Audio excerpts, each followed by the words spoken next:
The new president of the Small Business Association, or SBA, is hopeful the new business trust loans being offered by government will help more small business people to fund their ideas and get their businesses off the ground. Wayne Willock made the comment during a recent interview with the Business Report. I think it's a wonderful opportunity for people, especially those who may have been laid off, to look at entrepreneurship and also look at easy access to funding, which has been about, it's been a terrible scenario in terms of the bureaucracy involved and the red tape. I think the time has come where we have to allow people to be able to grow and grow without all the restrictions. Caribbean Airlines has managed to achieve an operating profit for year to date. The figures are contained in a summary of its unaudited financial results for the 9 months ended September 30th, 2018, which also show the airline is net income positive for the year to date. The unaudited accounts for the 9 months to September 30th show earnings before interest and taxes of positive 96 million TT dollars, and this includes 180 million TT dollars on international and other operations and negative $22 million on the domestic air bridge. The airline's total net income of $48 million is comprised of $83 million on international and other operations and a loss of $35 million on the air bridge. The airline says the improved performance has been achieved despite the losses on the air bridge, which continue to occur. Well, it's time now to take a look at how stocks traded on selected exchanges across the region. We get started with Jamaica, where Scotia Group Jamaica Limited was the volume leader with 1,085,516 units at $50.11 each, and they were followed by Siboney Group Limited and Supreme Ventures Limited. In Trinidad and Tobago NGL Limited was the volume leader with 16,041 shares changing hands for a value of $473,442.15, and they were followed by National Enterprises Limited and JMMB Group Limited. And in Barbados, there was no trading on the regular market.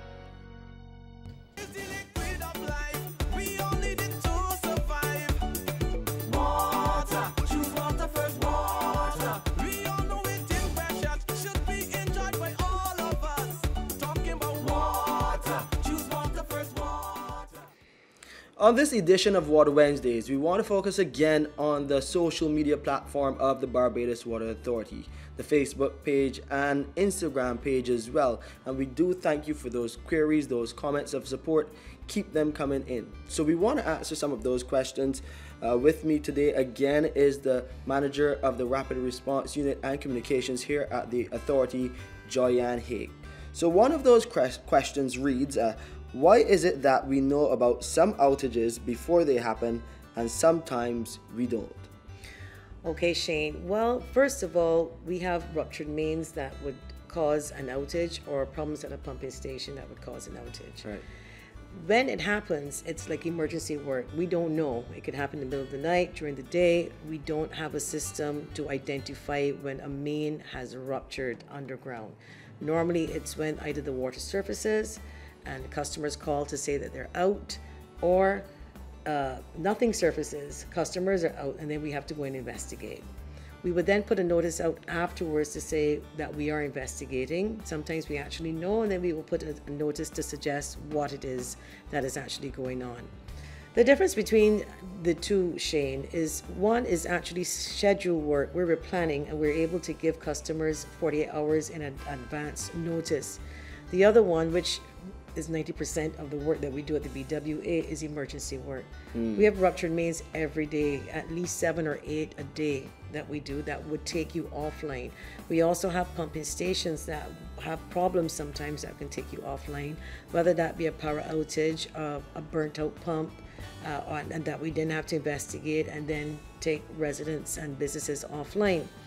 So when you hear customers saying, I'm just taking a shower and the water's gone off, no one has told me anything, is unfortunate, and that it has to be done that way because it's emergency work. It's an emergency shutdown or a clean break in the main that has led to the water to go off completely. However, when we're planning to replace mains, upgrade pumping stations, that would take you offline. It will then give you a better idea as to what is happening and how you can plan your day better. So it's not like we deliberately do it. We really try very hard to notify people as soon as it occurs. Okay. But most times we have to investigate, and then we have to let them know what it is that's happening. So another question coming in, this one from Deidre. Is it possible to have the balance on a bill? It is possible to have a balance on the bill by calling the call center 434-4292. We try not to encourage our customers to use the social media platform to get personal information, whether that be on the front end or the back end. Normally, it's best that you call 434-4292, where the customer rep will be able to look at your account in depth and answer any questions that you have right there and then. The reason is that the social media was not designed to give personal information out, but rather information in a general way pertaining to outages, notices of closures, things that we're doing.